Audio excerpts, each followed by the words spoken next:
নমস্কাৰ, মই ভাস্কৰ জ্যোতিবাই আপোনালোক সকলোকে সমষ্টিৰ খবৰলৈ স্বাগতম জনাইছোঁ। সমষ্টিৰ খবৰত আমি ৰঙিয়া সমষ্টিৰ বিষয়ে আলোচনা কৰিব বিচাৰিছোঁ। ৰঙিয়া সমষ্টিৰ ৰাজনীতি গৌৰৱময় ৰাজনীতি। ৰঙিয়া ৰাজনীতিৰ নিজস্ব বৈশিষ্ট্য আছে। ইতিহাসেৰে সমুজ্জ্বল হৈ থকা ৰঙিয়াৰ ৰাজনীতিও গৌৰৱময়। ৰঙিয়া ৰাজনীতিৰ নিৰ্বাচনী পৰিক্ৰমাত অতি তাৎপৰ্যপূৰ্ণ। একেৰাহে দুটা কাৰ্যকাল সমষ্টিটো বিজেপিৰ দখলত আছিলে। এইবাৰো সমষ্টিটোত নিৰ্বাচন কোন দিশে গতি কৰিছে? ৰঙিয়াৰ নিৰ্বাচনত এইবাৰ তীব্ৰ প্ৰতিদ্বন্দ্বিতা হ'ব নেকি? ৰঙিয়াৰ নিৰ্বাচনী গতিপথ কেনেকুৱা? 2016 আৰু 21 নিৰ্বাচনতকৈ ৰঙিয়াৰ নিৰ্বাচন কিহত পৃথক হ'ব? 21তকৈ সমষ্টিটোৰ প্ৰতিদ্বন্দ্বিতা বিজেপিৰ বাবে অধিক তীব্ৰ হৈছে নেকি? নে বিজেপিৰ শক্তি সম্পূৰ্ণ অটুট আছে? বিজেপি সম্পূৰ্ণ আত্মবিশ্বাসেৰে আগবাঢ়ি যাব পাৰিছে? এই সকলো দিশে আমি আলোচনা কৰিম, কিন্তু তাৰ পূৰ্বে ৰঙিয়া সমষ্টিৰ গঠন কেনেদৰে হৈছে আমি চাই লওঁ। 25খন গাঁও পঞ্চায়ত আৰু এখন পৌৰসভাৰে ৰঙিয়া সমষ্টি গঠিত। 25খন গাঁও পঞ্চায়ত আৰু এখন পৌৰসভাৰে গঠিত ৰঙিয়া সমষ্টি মূলতঃ এটা গ্ৰাম্য প্ৰধান সমষ্টি।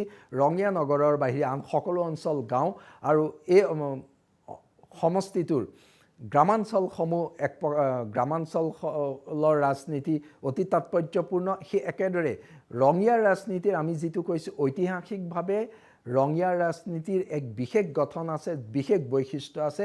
কামৰূপ জিলাৰ আনকেইটা সমষ্টিতকৈ ৰঙিয়াৰ ৰাজনীতি কিছু পৃথক হৈ থাকে। ৰঙিয়াত নতুনকৈ 12খন গাঁও পঞ্চায়ত অন্তৰ্ভুক্ত হ'ল। সমষ্টি পুনৰ নিৰ্ধাৰণে ৰঙিয়া সমষ্টিলৈ পৰিৱৰ্তন আনিলে। এই পৰিৱৰ্তনৰ ফলত 12খন নতুন গাঁও পঞ্চায়ত অন্তৰ্ভুক্ত হ'ল ৰঙিয়া সমষ্টিত। কমলপুৰ সমষ্টিৰ পৰা আহিল 60,000 ভোট।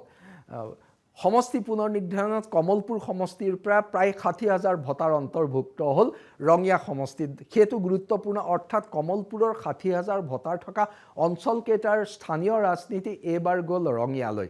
ৰঙিয়াৰ পূৰ্বৰ ৰঙিয়া ৰাজনীতিৰ লগত কমলপুৰৰ 60,000 ভোটাৰ থকা অঞ্চলসমূহৰ ৰাজনীতি সংযুক্ত হোৱাৰ লগে লগে ৰঙিয়াৰ নিৰ্বাচন আগতকৈ বেলেগ হৈ গৈছে।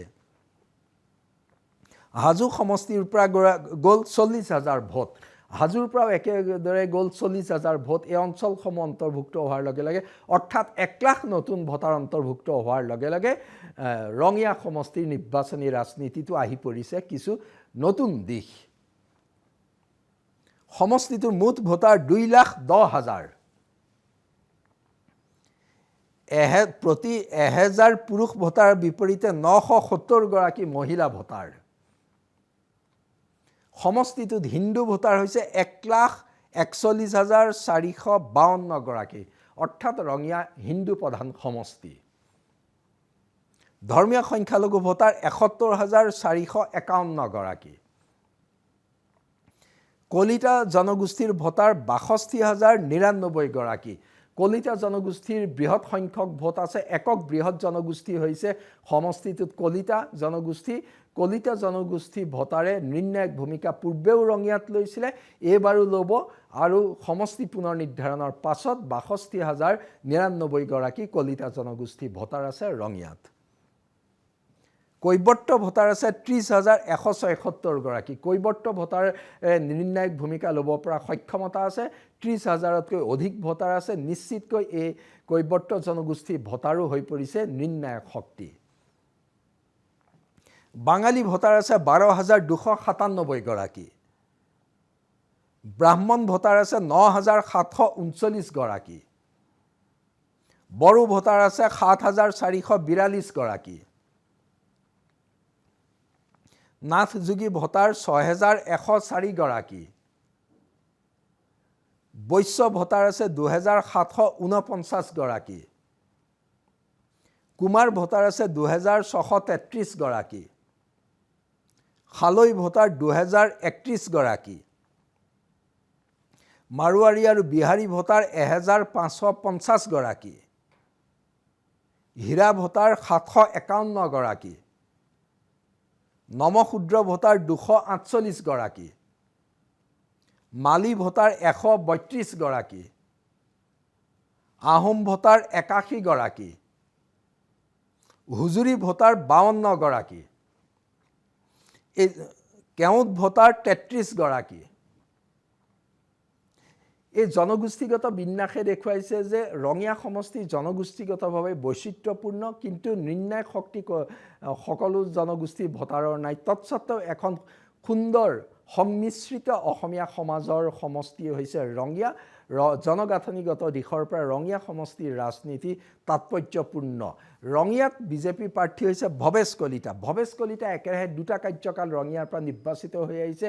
বিজেপিৰ জ্যেষ্ঠ নেতা, বিজেপিৰ প্ৰাক্তন ৰাজ্যিক সভাপতি, প্ৰাক্তন মন্ত্ৰী ভৱেশ কলিতা পুনৰ ৰঙিয়াৰ পৰা প্ৰতিদ্বন্দ্বিতা কৰিছে আৰু ভৱেশ কলিতাক প্ৰক্ষেপ কৰি বিজেপি সম্পূৰ্ণ আত্মবিশ্বাসী হৈ আছে।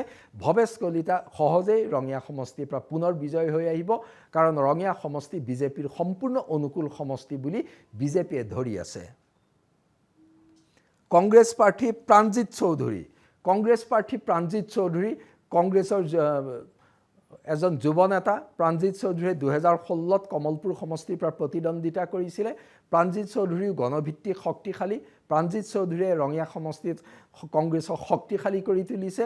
তুলনামূলকভাৱে প্ৰাণজিৎ চৌধুৰীও অতি শক্তিশালী প্ৰাৰ্থীয়ে, অৰ্থাৎ ভৱেশ কলিতা শক্তিশালী প্ৰাৰ্থী, প্ৰাণজিৎ চৌধুৰী শক্তিশালী প্ৰাৰ্থী। সেইকাৰণে ৰঙিয়াৰ নিৰ্বাচন হৈ পৰিছে এবাৰ আকৰ্ষণীয়, কাৰণ বিজেপি বনাম কংগ্ৰেছৰ যুঁজখন অতি আকৰ্ষণীয় হৈছে।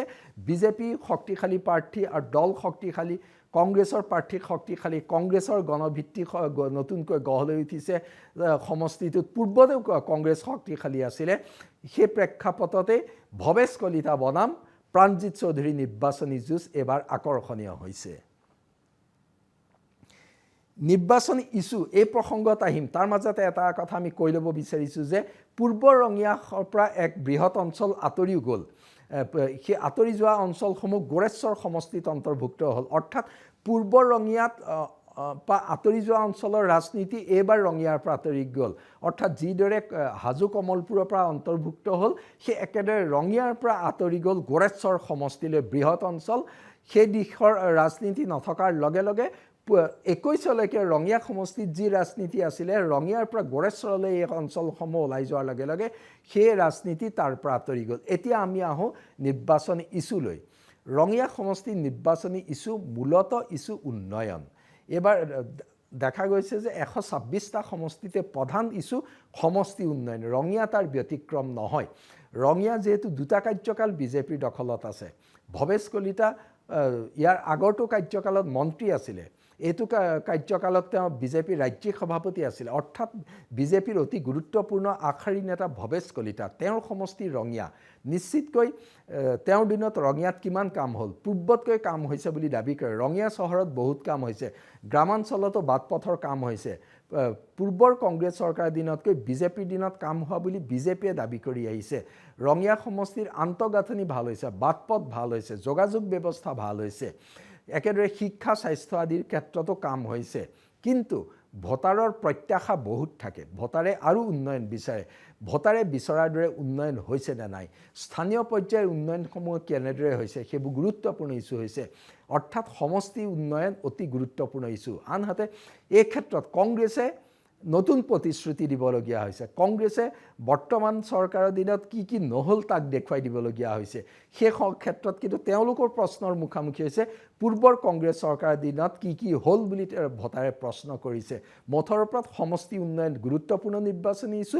ভৱেশ কলিতাই তেওঁৰ 10 বছৰীয়া কাৰ্যকালৰ কামৰ খতিয়ান লৈ ভোটাৰৰ ওচৰলৈ গৈছে। প্ৰাণজিৎ চৌধুৰীয়ে নতুন কামৰ প্ৰতিশ্ৰুতি লৈ ভোটাৰৰ ওচৰলৈ গৈছে। অৰ্থাৎ কিন্তু দুয়োগৰাকী প্ৰাৰ্থীৰ সন্মুখতে আহি পৰিছে মূল নিৰ্বাচনী ইছ্যু উন্নয়ন। সমষ্টিৰ উন্নয়ন কোনে কৰিব, সমষ্টিৰ উন্নয়নক যি নতুন গতি দিব পাৰে তাকে ভোট দিব, সেই দিশটো আছে। তাৰ লগতে হিতাধিকাৰী অতি গুৰুত্বপূৰ্ণ নিৰ্বাচনী ইছ্যু। সমষ্টিটোত হিতাধিকাৰী ব্যাপক প্ৰভাৱ আছে। হিতাধিকাৰী ভোট বিজেপি আশা কৰিছে, কংগ্ৰেছেও আশা কৰিছে। এই হিতাধিকাৰী মহভংগ হৈছে, কংগ্ৰেছলৈ আহিব। তাৰ লগতে জনগোষ্ঠীগত সমীকৰণৰ লগতে বিজেপিৰ মূল কোৰ নিৰ্বাচনী ইছ্যুৱে ক্ৰিয়া কৰিব। সমষ্টিটোত বিজেপিৰ বংগমূলীয় ধৰ্মীয় সংখ্যালঘুৰ আগ্ৰাসনৰ বিৰুদ্ধে কৰা ৰাজনীতি গুৰুত্বপূৰ্ণ হৈ আছে সমষ্টিটোত। সেই দিশৰ পৰা বিজেপি আত্মবিশ্বাসী হৈ আছে। কিন্তু কংগ্ৰেছে বিজেপিৰ দিনত অসমীয়া জাতিলৈ অহা সংকটৰ কথা উল্লেখ কৰিছে। সেই দিশৰ পৰা দেখা গৈছে যে কংগ্ৰেছে বিজেপিক প্ৰত্যাক্ৰমণ কৰা আৰম্ভ কৰিছে। কংগ্ৰেছৰ দিনত, বিজেপিৰ দিনত অসমত খিলঞ্জীয়া জনগোষ্ঠী অসুৰক্ষিত। গৌৰৱ গগৈয়ে যি নিৰ্বাচনী ইছ্যু কৰিছে সেইটো গুৰুত্বপূৰ্ণ হিচাপে দেখা গৈছে। নিৰ্বাচনী সমীকৰণ সমীকৰণতো এইকেইটা দিশেই ক্ৰিয়া কৰিব মূলতঃ শাসক আৰু বিৰোধী পক্ষৰ মাজত তীব্ৰ প্ৰতিদ্বন্দ্বিতা হ'বলৈ গৈ আছে এই মূলতঃ এই দিশকেইটাই ক্ৰিয়া কৰিব এই দিশকেইটাত কোনে কি গুৰুত্বপূৰ্ণ ভূমিকা লয় কংগ্ৰেছে যি অভিযোগ আনিছে বিজেপিৰ দিনত অসমীয়া জাতিৰ ভৱিষ্যত অন্ধকাৰাচ্ছন্ন হৈছে বুলি কংগ্ৰেছে অনা অভিযোগ বিজেপিয়ে কৈছে যে বিজেপিৰ দিনত অসমীয়া জাতিৰ ভৱিষ্যত সুৰক্ষিত হৈছে ধৰ্মীয় সংখ্যালঘুৰ আগ্ৰাসন ৰোধ কৰা বিজেপিয়ে কৈছে কংগ্ৰেছে ধৰ্মনিৰপেক্ষ গণতান্ত্ৰিক ইনক্লুচিভ সমাজৰ কথা কৈছে এইকেইটা দিশৰ পৰাই ৰঙিয়াৰ সমীকৰণ আগবাঢ়ি যাব প্ৰাৰ্থী গুৰুত্বপূৰ্ণ হৈ পৰিছে ৰঙিয়াত অৰ্থাৎ ৰঙিয়াত এইবাৰ প্ৰতিদ্বন্দ্বিতা তীব্ৰ হ'ব কিন্তু ইয়াৰ পাছত আমি চাওঁ বিজেপি কিমান সুবিধাজনক অৱস্থানত এই জটিল পৰিস্থিতিটো বিজেপি সুবিধাজনক অৱস্থানত আছে বিজেপি আজিৰ দিনত বিজেপি আগবাঢ়ি আছে কিন্তু প্ৰত্যাহ্বানৰ মাজেৰে আগবাঢ়িবলগীয়া হৈছে বিজেপিৰ সাংগঠনিক ভেটি শক্তিশালী বিজেপিৰ মাইক্ৰ মেনেজমেণ্ট শক্তিশালী সকলো দিশৰ পৰাই বিজেপি শক্তিশালী হৈ আগবাঢ়িছে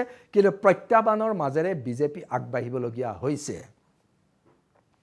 কংগ্ৰেছ কিমান শক্তিশালী বিজেপিৰ বিৰুদ্ধে কংগ্ৰেছে শক্তিশালী প্ৰতিৰোধ গঢ়ি তুলিবলৈ সক্ষম হৈছে সমষ্টিটোত প্ৰাণজিৎ চৌধুৰীয়ে শক্তিশালী প্ৰতিদ্বন্দ্বিতা আগবঢ়াবলৈ সক্ষম হ'ব নিশ্চিতকৈ বিজেপিৰ বিৰুদ্ধে অতি শক্তিশালী প্ৰতিদ্বন্দ্বিতা আগবঢ়াবলৈ সাজু হৈছে কংগ্ৰেছ কিন্তু তৎসত্ত্বেও আজিৰ দিনত সমষ্টিটোত বিজেপি আগবাঢ়ি আছে প্ৰত্যাহ্বানৰ মাজেৰে বিজেপি আগুৱাই গৈছে কিন্তু কংগ্ৰেছো আশাবাদী হৈ আছে সমষ্টিটোক লৈ কিন্তু জয় পৰাজয় পিছৰ কথা বিজেপি আগবাঢ়ি আছে আমি আকৌ এবাৰ কৈছোঁ কংগ্ৰেছে শক্তিশালী প্ৰতিদ্বন্দ্বিতা আগবঢ়াব সেইকাৰণে ৰঙিয়াৰ নিৰ্বাচনী যুঁজ এইবাৰ পূৰ্বতকৈ হৈ পৰিছে অধিক আকৰ্ষণীয়